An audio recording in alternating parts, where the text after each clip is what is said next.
It started as a nuclear experiment, and now David Banner is a man alone, pursued by danger and fear. Because whenever he is angered, the unleashed rage transforms him. Will David find a cure to control the Incredible Hulk? Friday night at 8 on TV 8.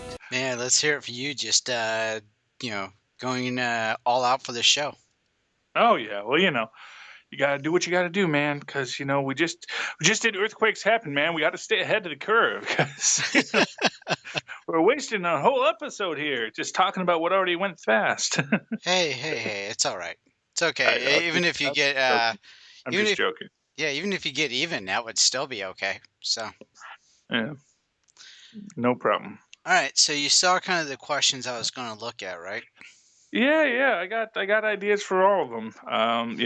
My biggest thing is like trying to not do like whatever episode you're going to do for those, so we can actually talk about both options. But if we both talk about the same things, then it's not the end of the world. Not at all. So let's get started. Okay.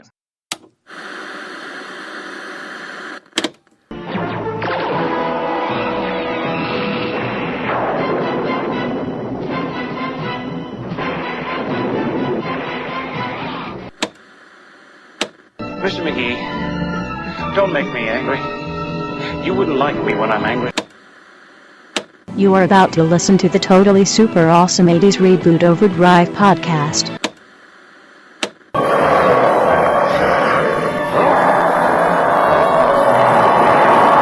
This podcast is our fan tribute to the Incredible Hulk TV show.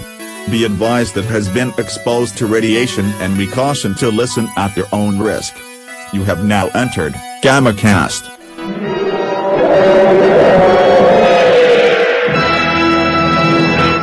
This is GammaCast, and I am Dave. Online, I've got, as always, Mr. Charlie.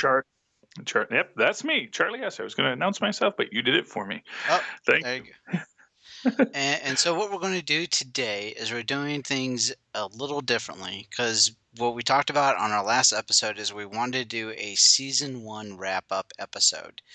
That's what this is going to be for us. It's going to be us talking through what we liked, what we didn't like about the first season. And just as a reminder for our listeners, I'm sure you've listened to every one of our podcasts, but just in case you didn't, there's the pilot episode, which was a 2-parter. We had Death in the Family, which is another 2-parter. We had Final Round, The Beast Within, Of Guilt, Models, and Murder, Terror in Times Square, 747, The Hulk Breaks Las Vegas, Never Give a Trucker an Even Break, Life and Death, Earthquakes Happen, and The Waterfront Story. And what I've done is before the show, I came up with some ideas for some questions for Charlie and I to talk about. And what I want to start off with is going through the various stars of the TV show and see if we have a favorite episode of season 1 that we want to talk about. So my first one was a favorite Bill Bixby episode. And I just want to jump in first because I want to give a chance to be able to say that it's the trucker episode. Oh, yeah. For me, it was the trucker episode just because of how much fun, to see Bill Bixby really get into the, playboy and have some sort of fun with the role. And for me, that was what I really enjoyed seeing, despite everything else that was going on. But it just showed kind of the range of Bill Bixby as an actor, because he was very serious in a lot of the other episodes. And this one, he was kind of lighthearted. And, even though we had some degree of moments where he, of course, had to be serious, and that had the famous scene with him talking to the AT&T operator. But at the same time, it also had him really having a relationship with the woman that he was working with. So for me, that was just a really fun episode, and I enjoyed watching Bill Bixby in that one. So what about you, Charlie? Well, see, I of course love that episode. I myself would not qualify that as like a strong Bill Bixby episode, just because I really feel that Joni seals the show. I mean, that is, I just think from the moment she steps onto the screen, she just dominates that show, that episode so much that I just feel. But it's good for Bill Bixby in the sense that he's playing in a very different role, but I do think that I do think Joni is. So right now, I know it wasn't one of our things, but I'll say that is my favorite guest star episode right there. I would answer the same way. Yeah, I would definitely answer the same way because she's easy on the eyes, and you're right. She yeah, was very, because the way when we talked about the episode, you were talking about how you attributed to her personality of a lot like Burt Reynolds in Smokey and the hmm Bandit.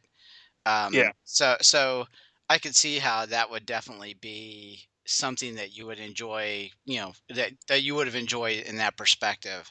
Of course, I related it to more to Dukes of Hazzard, yeah. but besides that, that difference, we both enjoyed and thought it was a fun episode. Oh, Um, absolutely. and I think you needed Bill Bixby in that in order to have that kind of interaction, and I think that was fun to watch. Yes. But I'm interested. What's your favorite Bill Bixby episode? Well, I really have to go with the pilot. I really think that that first episode, when we actually get to see sort of this David Banner character be established and sort of emerge from, and really, I'm going to count the pilot as, like, even though it's 2 episodes, I'd like to count it as 1, because I do think that that's really one of the best emotional arcs we get for David Banner in it, where he's just, first he's the dedicated scientist, the reckless scientist who experiments on himself, and he starts having the problems with his rage issues, and eventually resulting in, the death of his very good friend. And I do feel that is really, for my money, really Bill Bixby's best performance. I mean, I can see why Bill Bixby read that script and said, "Yes, I'm going to play a 8-foot walking green muscle man." I can see where this is a good role for me. I can see that this won't be, and not to put too fine a point on it. This was a real risk. Adam West, George Reeves, all had very conflicting, and even Linda Carter had conflicting relationships with their superheroic roles. And so everyone knew when you take on a role like this was a heavy burden. And I really think that they gave Bill Bixby enough in that pilot to make him say, "Okay, I can see how this is going to be a strong project for me." So yeah, so that would be my take on it. I can see what you're saying because that pilot episode, you really got to see the range. You got to see the scientific. You got to see the emotional ride that was going on in his life and kind of what led him to make the decisions that he was making. And you kind of really felt for the character of David Banner. And so I could see what you're saying. That was definitely something that showcased that. But I think that, if you were to look at the pilot episode and you were to, if you were to think about what he might have been thinking before he jumped into the role, maybe it was because there was such a fine line where he wasn't, once he's the superhero Hulk, it's not him anymore. That's Lou Ferrigno's, job. He's got to just take it up to the point where they say cut and then they put Lou in. Whereas a Linda Carter or, the other examples that you gave, they're the same person. They're always, they're Bruce Wayne and Batman. They're those characters throughout, and, that's something that Bill Bixby didn't have to deal with. Yeah, absolutely. Good for Bill on that one, I suppose. Although I do think he wound up becoming iconically associated with it, even Oh, after, of course. so. Of But yeah, course. but in the decision-making process, I'm sure that helped. But I also think that it was a really, really strong pilot script they gave him to make the choice on. Oh, I'm sure. I'm sure that, reading that was like, oh yeah, I'm on board for this. Mm-hmm. Next up, I want to talk about our favorite Lou Ferrigno episode. I'm wondering if it's going to be a different episode than what we picked for Bill. Well, it is for me. And I'm going to be honest, this was actually kind of a hard one because, it's like, Lou gets only a few really good episodes where he has a strong scene. You have the life and death episode. You do have he has some pretty nice scenes in Breaking Las Vegas. Um, there's some emotional story arcs that happen in Terror in Times Square.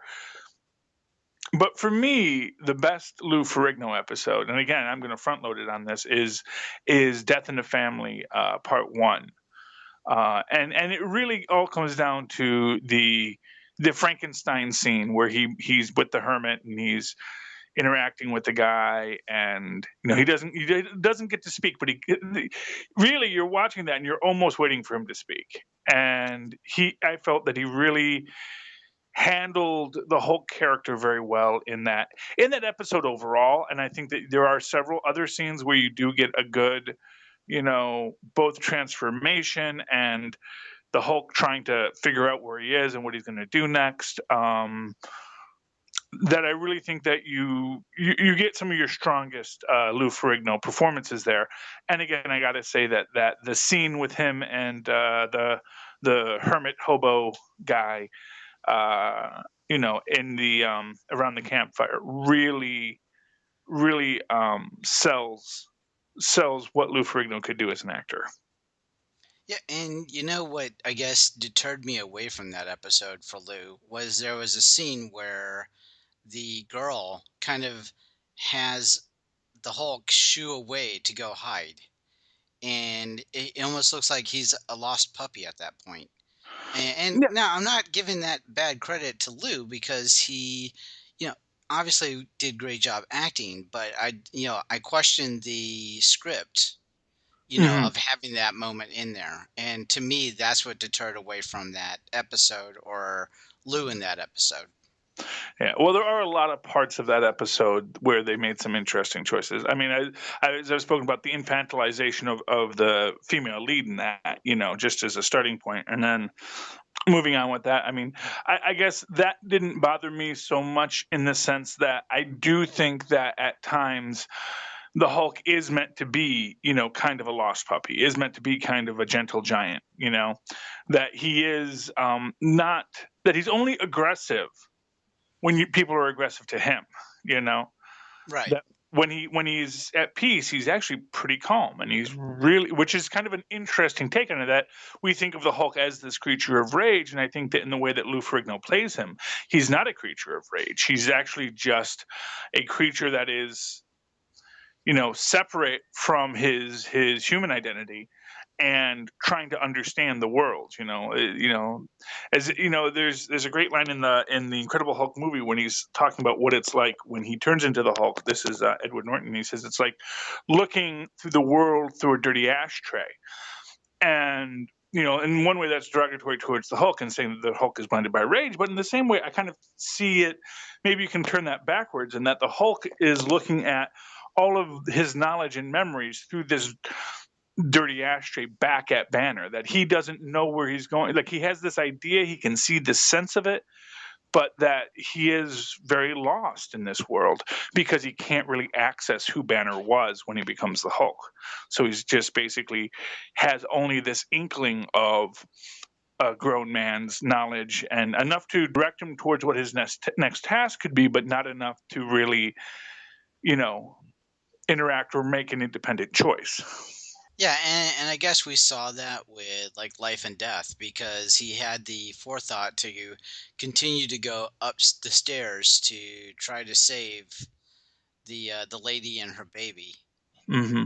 And I think you're right, where he's got some sort of thought process that that this is what needs to happen, but maybe not understand why. And in fact, we even covered that with the waterfront story where he held the guy from taking off in his truck. And I think in previous episodes, he would just would have said, you know, just let him go because Mhm. I'm not in danger. But he Exactly. had the forethought to realize I've got to hold on to him, and because this is a bad guy, and for whatever reason, I can't let him go. So Absolutely. I hear what you're saying. Mhm. For me, favorite Lou Ferrigno episode was Life and Death. Oh, yeah. And for me, it was the moment, and there are several moments in there where we got to see him taken by drugs and Mhm. having to Mhm. be almost a drunk Hulk. Yeah. But the moment that was really kind of a very strong moment was seeing how he was interacting with the baby. Yeah, and Uh, that really was a fantastic. I mean, and for what it's worth, I actually kind of I really had a strong inkling that you were going to pick that one, so I probably right. moved away from it just because I knew. Oh well, I know he's going to pick that one, you know, because we already have said in our own episodes, like this is one of the best episodes we've seen of this or that or the other, and that was really good. Uh, and that was that was a good one for Bixby too. I mean, really, this is more often than not. It's easy to see why this show became so iconic and such a one of these items that even if you didn't watch it, you knew about it and you know about it, and it just becomes part of the cultural lexicon. You know. Yes. Yes, yes, yes. Most definitely. So, my next question up is favorite Jack Colvin episode. Well, for me, I mean, hands down, that has to be Breaking Vegas. The Hulk breaks Las Vegas, just because he gets to do so much. He's so central to the storyline. He he actually gets to interact with Banner, which he never gets to do. I mean, he does do it a few other times, which makes some interesting episodes. But those are later episodes. But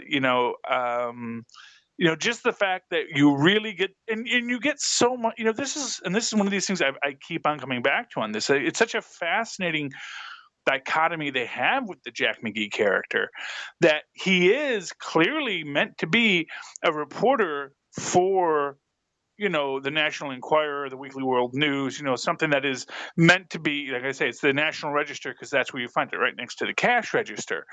But he clearly understands that he is a reporter, and he really represents the idea of the fifth estate. And of course, remember, this is at a time when reporters did occupy this really sacrosanct position in American politics, and the idea of Woodward and Bernstein and various other big revelations that came out to the people and said, here's what's going on in the world. When you can't trust the authorities, the fifth estate was there. And here we have the fifth estate, in Jack McGee as the National Register man, not only respected by his peers, not in the tabloid media, but also really taking it seriously what he's doing, and quite frankly, revealing this big secret to the world that yes, there are Hulks, there are monsters in the earth, and I know people want to hide that fact from us, but the fact of the matter is that there are monsters in the earth, and that is a truly amazing aspect for that character. And it is so great to hear you pick that one because that was the exact same one I was going for a lot of the same reasons that you were given. He's very central to the story. He's moving along the main plot where we have the other reporter that's doing this investigation of the mob there, and he's kind of involved to get that story out after the other guy gets injured. But one of the most iconic scenes for me was the one where David Banner calls up to Jack, or McGee in his room, and he's talking to him and say, "Hey, I have a package down here for you." And then, of course, McGee's got to run down to try to catch him, and of course, misses him by, a few seconds. And so, very great scene. That was, and one of those near misses things, but it's like McGee knew that something was up. He's like, I know your voice from somewhere, and it was just kind of that really, raising the bar up on the drama and the near miss kind of thing. The only other one that I want to give a honorable mention to was Earthquakes Happen, Oh yeah. and Yeah. that was where McGee was already there, already doing the investigation. And this is where we discussed it on that episode where he was involved in another story besides the Hulk, and that was just really good to see. The moment just happened where they crossed the streams and the Hulk showed up where he was, Yeah. and that was really fun to see. And to that end, as we suggested, at least in my, and it is now officially in my head canon. So from now on, anytime I think of the character Jack McGee, I think about him trying to outsmart Banner. That he knows where the Hulk has been showing up related to these scientific advancements, and so he knows that he knew that was where the Hulk was going to show up, and that's why he was there. And for my honorable mention, I got to throw out to my headcanon episode of the Spider-Man crossover with Robbie Robertson, Terror in Times Square, when he's with Bob, the African American city editor at a competing newspaper, which in my mind is the Daily Bugle, and they're really talking about this business of the importance of why the Hulk is important to Jack McGee and all that stuff. So that's my honorable mention for that. Yeah, honestly, Jack Colvin had some great stuff, and this is why I gotta say, even if they don't want to do a Hulk 78 comic book series, they got to do a Jack McGee comic book series set in the 1970s Marvel live action universe. That is my pitch to Marvel. We need both. We need the David Banner lost episodes where what takes us between each episode, and to your point, the Jack McGee files. In fact, there's your title Yes. for it, Marvel. So go for it. Yes, free of charge. All right. So next question up: what was the favorite opponent that the Hulk fought in season 1? I got to go with the front loader, and this was tight because there's two that's really tight to me. But I got to say the front loader in Breaking Las Vegas is one of the best fight scenes he has.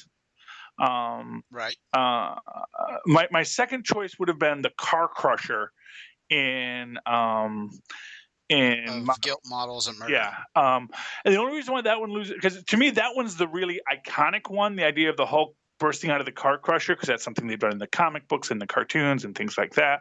But in its depiction, it was a little more static. I mean, it was a great image of Lou Ferrigno there lifting it. But I think that his fighting of the front loader is a lot more dynamic. Yeah, I guess if I were to pick between just those two, I would go of Guilt, Models, and Murder, because you're right. It's very iconic of what we expect to see from the Hulk.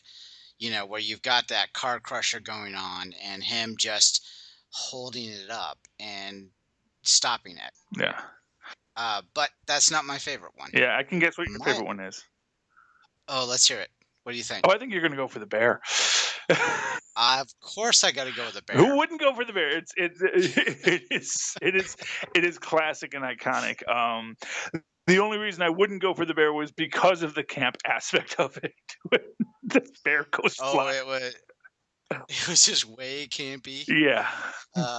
But it is obviously a fake bear when it gets tossed. Yeah. But just to be able to say, the Hulk fought a bear and then tossed it. Yeah. That's just fun. Just absolutely fun. I can't ignore that one. No, that's always going to be my favorite one from season 1. It is delightful. It is without a doubt a delightful episode, battle for the Hulk, and really one of the real actual fights he has. Because really the front loader, they're not really fights; they're just sort of feats of strength. But yes, the bear was a real fight. So kudos to the bear. All right, so what they about have your that new Russian superhero movie coming where the guy is clearly a rip-off of Ursa Major as the Russian super soldier, the guy who turns into a bear. And now they got to have him fight the Hulk. That would be awesome. Crossover, Marvel. Wow. The Russian Guardians and the MCU got to cross over. Yes. All right. So what about least liked episode from season 1? Oh, I'm going to guarantee we're agreeing on this one. Why don't you throw out yours, and I'll see if it's the same one I'm thinking, because I think we're in 100% agreement on this. Yeah, actually, there was 2 of them that didn't work well for Mm-hmm. me. Final round 747. Yeah. But if I had to pick the worst one between the 2, I'm going 747. Oh yeah, it's not even a contest on that one. It's, here's what I'll say: is Final Round has the advantage of Banner being new. Banner being new to this, so most of the problems and difficulties in the storyline of Final Round, I think you can apply to the idea that Banner's character arc is starting. So the way he interacts with people that is clearly kind of awkward and difficult is fair to that.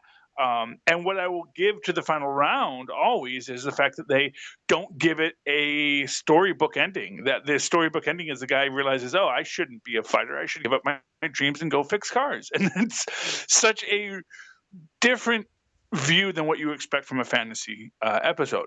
Whereas and the Final Round, my issue was that they take him, they put him above the ring, and there's really no reason to put somebody up there. Yeah. Other than the fact that the writers, producers, directors was looking for a way to get the Hulk into the ring. Yeah. And and it's sad that can't be the reason, my worst episode. Yeah.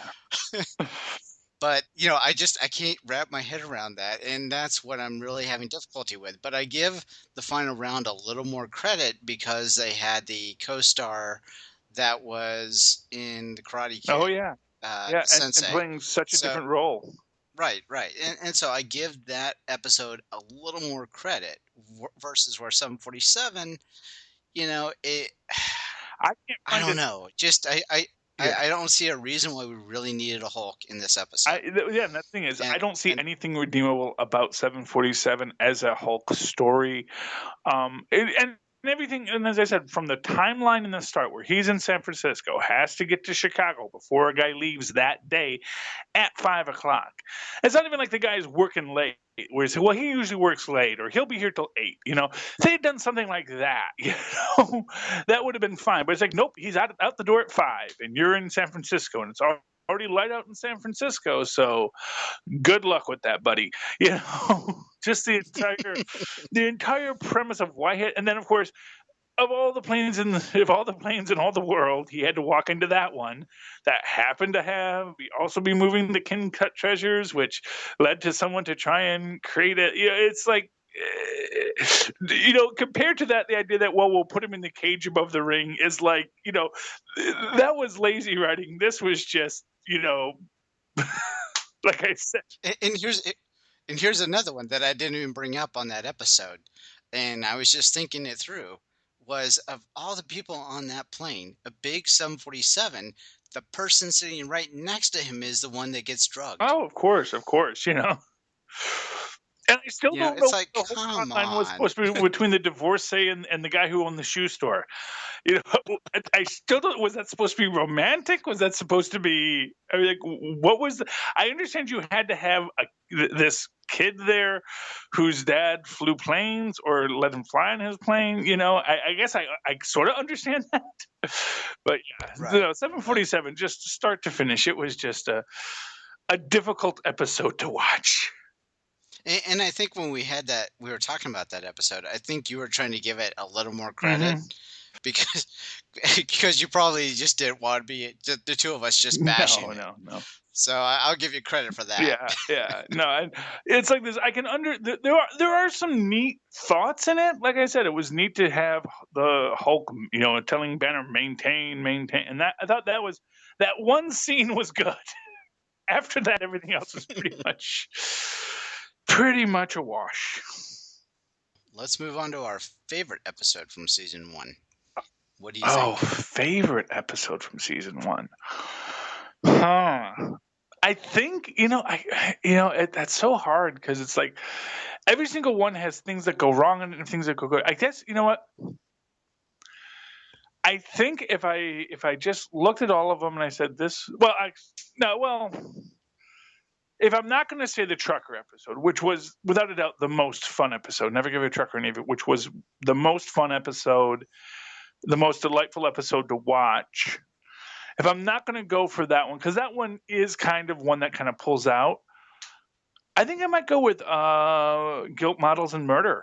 Oddly enough, because I did think that there was such a growth arc for Banner after that episode that I think it marks a real turning point in the first season of the Hulk, where Banner's getting played, and there's a lot of missed opportunities there. They didn't have a karate fight with the Hulk, which would have been great, but of course, I don't think Lonnie Anderson actually knows karate, so I don't think he really could do that. So yeah, I'm gonna go. If I'm gonna take Trucker off the table, because as great as that one is, I know you're probably picking it. And two, I think that story-wise, as an overall story point for the Hulk, I think that Guilt, Models, and Murder is the turning point of the Banner storyline, because that's where he starts to get wise and savvy up to what he's got to do to get things done. And it's so funny that I actually wasn't picking the trucker Okay. episode. And I love it. I love the fact that you kind of changed your thought process because you thought that's the way I was going to no, go. And the funny thing is, the reason I'm picking the same episode Oh, really? Okay. Yes. Of Guilt, Models, and Murder. And slightly different reason, Okay. though. The reason why I really got into it was I love the fact that he had this murder mystery to solve. And like I said, I'm a fan of Columbo and shows like that where you have this unknown thing that has to happen. And throughout that episode, he had to work it out and at the same time figure out at the same time he was being duped by the Lonnie Anderson character. And as you said, it did set him up to grow in future episodes. But as far as the reason why I like that one so much is because we had this event happen at the beginning, but it happened in a Hulk stage, and we didn't know exactly what happened, and he had to piece it together as the episode evolved, and that was fun. And that was fun to watch. Very good. Yes, and I agree on all those points too. Are there any storylines or situations that have come up that are in season 1 episodes that kind of close to mirroring the Marvel comic universe that you can think of? Probably the one that comes the closest would be Life. What was it? Life and Death. Yeah. Because what you have in Life and Death is essentially a conflict. Well, first off, you have the introduction of real fellow super scientists in the Marvel universe. You have a evil, corrupt organization up to no good in Matrix that has some kind of, which has that diabolical, that sound like you could put the Matrix organization in the Marvel universe, you wouldn't blink. To find out that there's a evil organization buying babies from desperate women to sell them on the black market, that fits right into the comic books. That is not, you don't blink twice when you see that, and again, like I said, the super science aspect, the idea that we're going to experiment with this radical gene therapy, which again is it's fascinating how good the science is in that episode, for something that is purely made up, it's that really goes into that. And the idea, of course, that Bruce Banner is so willing to experiment on himself, that is again something very much of that comic book universe, that which is the start of the whole thing, that I'm going to test it, I'm going to test this out, and I don't want to wait till tomorrow. I don't want to wait till tomorrow. I'm gonna expose myself to gamma rays, and I'm gonna inject stuff into my brain, because what's the worst that could happen? And at the start of this, we had spent quite a bit of time where you were relaying the fact that they really don't give a lot of fan service to the Hulk universe as a comic book or the movies or the cartoon. So it's interesting to hear if there would be some sort of, I guess, relationship that, or parallels, if you will. Yeah. Well, that's what you're only gonna get parallels here I mean, there is an episode that we're going to come up to later where the Army does get involved, and I don't know if there is a General Ross character in that, or a Major Talbot character in that, which would be cool if there are. But I get the feeling they're not, because again, like I say, I think there is a lot of anti-fan service that goes on here. Although every so often they will toss something like the Rage formula being green in the Beast Within, so there are items that they will do, but there's a lot more that they won't do. But every so often you can't help but be, when you're writing a comic book superhero character, to have comic book tropes fall into it. And I think Matrix really is, purely a comic book trope. Everything about it, and you almost want to see that come back into. Again, if I were to do the Jack McGee Files comic book, I think that would be the big bad of our major arcs. This uncovering the evil, corrupt Matrix organization and their experiments. That'll tie into the Captain America Death Too Soon story arc.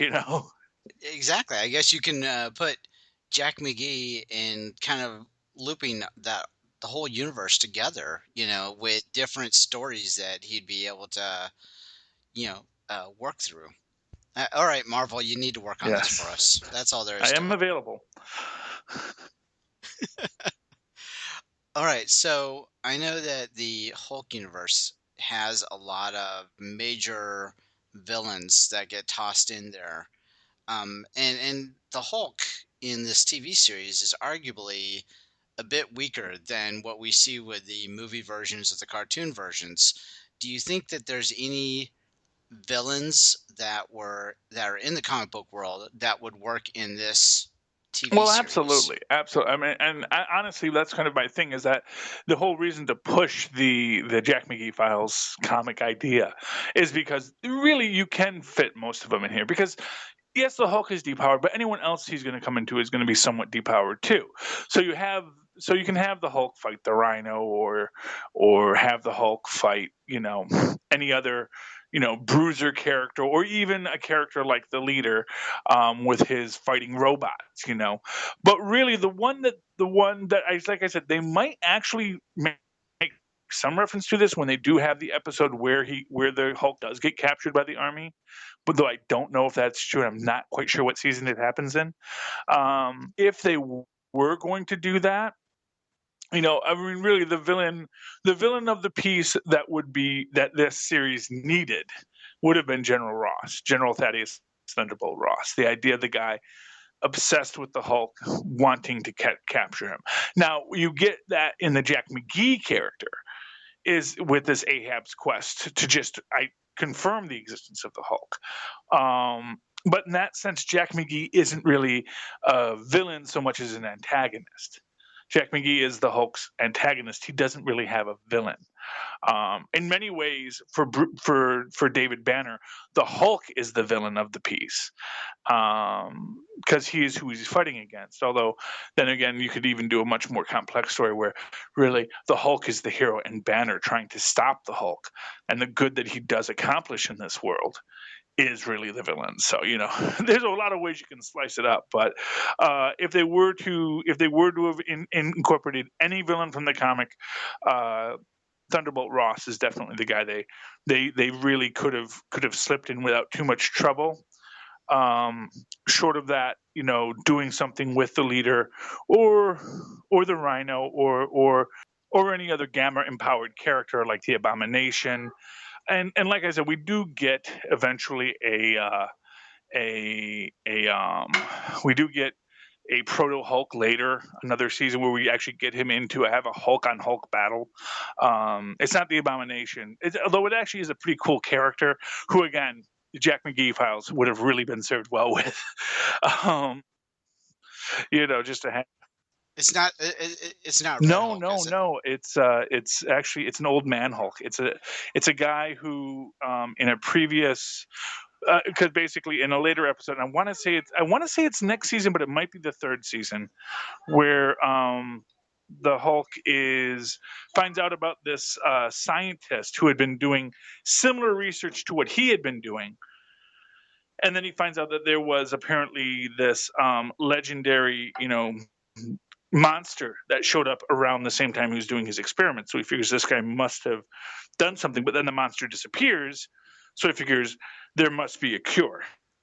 And it's a pretty cool storyline, great arc. And, I'm really looking forward to that one because it is our first time where we get to see a supervillain fight, a real Hulk versus Hulk fight. Yeah, I was trying to see if I can quickly Google it, but I'm not having any luck, so I don't want to take us way off topic here, though. But I'm with you what you're saying though. With General Ross, and I think he would be a good fit in here. But I'm just worried that if they had attempted to do that and they had the rights to do that, would would it take away from the McGee stuff? Well, no, because would that have been too much stuff going on, or would it have been that or well, the because other? here's what you can do then. See, and here's the thing: is like, so let's say first season it's McGee, second season Ross becomes the big bad, maybe even calling in Red Brown's Captain America to help deal with this Hulk problem. I see where you're going. Kind of like the current, inclinations of the TV shows that we've been seeing nowadays with the Arrow and the Flash, where we have kind of this one villain that's staying throughout the whole season that he's kind of dealing with, amongst all Yeah, the and other then what you can adventures. actually deal with in this idea is that then you can even have, because as I said, McGee is not a villain. McGee is not the villain of the piece. He is the antagonist. And then you can have McGee actually be a thorn in General Ross's side, because McGee wants the truth and he knows Ross is hiding the truth. He knows he has to go sort this all out. And so you can have even a point where even if you don't have the meat, you can actually have Banner and McGee actually working together, even if not working parallel, even if not together, and where the Hulk gets away because McGee has the goods on Ross and can and so you get a great arc with McGee's story too. And then of course once you have McGee and a Ross dynamic, that's the perfect time to introduce Jennifer Walters as the lawyer that McGee tracks down exactly to help him. Oh, because that's always been my idea, is that if they ever introduce the She-Hulk into the MC universe, that they should already be calling her the She-Hulk, not because she's the She-Hulk, but because as a lawyer. And my idea was that she's the person who successfully sued the army after the Hulk destroyed Harlem in an Incredible Hulk, that after the Hulk destroyed Harlem, she went up there and laid the papers on General Ross's desk, basically holding him personally responsible for all of the things that the Hulk did to force the army to admit their culpability in the creation of the Hulk and to essentially absolve the Hulk of his own the Hulk of complicity in it, and to get the U.S. government to rebuild Harlem quickly using damage control, all thanks to Jen Walters. And after that, they call her the She-Hulk because she smashes into the courtroom and lays down her papers, lays down her briefs. She's a woman you don't mess with in the courtroom. Awesome. It's Jen Walters, the She-Hulk.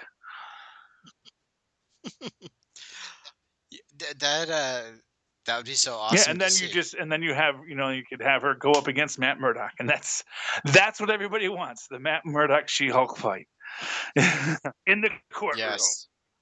All right, so season 1 is a wrap then. So our next move is season 2, obviously. And season 2 opens up nicely in Hawaii. Yes, we get our Hawaii episode. Hopefully I haven't watched it yet. I'm hoping there are no cursed idols. But Hulk. Oh, what is that? Yes, that's from the Brady Bunch. Hulk goes to Hawaii. Wow, that is so bad that I knew that. Hopefully, there's no jumping the sharks. No, I don't think so. And I don't think we get him in bat shorts in a surf contest against the Penguin either. So I think mostly it's just Hawaii because it's a real nice tropical set. And to heck with it. It was a successful first season. They said, "Hey, let's all go to Hawaii." At that time, so I think 25 I heard what they were going to call the episode was Beach Blanket Hulko. Oh, that's essentially joke. Yeah. That joke. All right, so I think we definitely wrapped up season 1 very tightly. I think there was a lot of fun stuff that we talked about throughout all of our podcasts. I wanted to thank you, Charlie. You've been a great co-host on this journey through season 1, and I'm looking forward to season 2. I cannot wait for season 2. I tell you right now, it is so much fun doing this. This is like one of my favorite things. And even though I have missed live tweeting the Hulk at 7:00 Eastern on Saturdays on MeTV the last couple of weeks because it's just been crazy out here, I will get back to it. And let's see, I think the last episode we did was 7:47. So I think I just missed Breaking Vegas, which is sad, but hopefully we'll be getting back to it very soon. So keep tuning in and tweeting along with me. All right. Sorry, I just got distracted there for a second. So social media credentials. Go for it, Charlie. So, as I was mentioning, if you'd like to tweet along with me at Charlie Esser. That's CharlieEesser. Look for the 2 E's in the middle for quality. And if you'd like to write to me on that good old-fashioned email-y way, you can do that at superconnectivityblog@gmail.com. That's superconnectivityblog@gmail.com. And hey, like the Superconnectivity Facebook page if you're of the mind to, because we do have like 4 or 5 people who like that page and occasionally listen to my Superconnectivity podcast with Phil Parrish. And as we demonstrated in this show, Charlie's got a wealth of Marvel universe knowledge. So please hit him up, tweet him, check out his Facebook, and ask him questions. I'm sure he'll, know the answers or at least be able to make up a good one. Absolutely. I'm Dave. I take care of our 80s Reboot accounts. That's Tumblr is 80sreboot.tumblr.com. Facebook is facebook.com/80sreboot. Email 80sreboot@gmail.com. We have a blog. That's southgatemediagroup.com/80srebootblog. Besides all that, we'd also like you to be able to, you know what? I forgot Twitter. At Twitter at 80sreboot. The other thing that we want you to do is go out there and give us a rating review on iTunes because that'll help us just take over the 80s podcast universe. So please go out and do that for us. We'd appreciate it. And as always, we appreciate you hulking out with us. Have a good night. Good night. We hope you've enjoyed this show. This podcast is part of the 80s Reboot Overdrive channel on Southgate Media Group. You can follow us on Facebook on the 80s Reboot group page. We're also on Twitter and Tumblr at 80s Reboot. We invite you to check out all the wonderful podcasts and blogs available at southgatemediagroup.com. And thank you for reliving the 80s.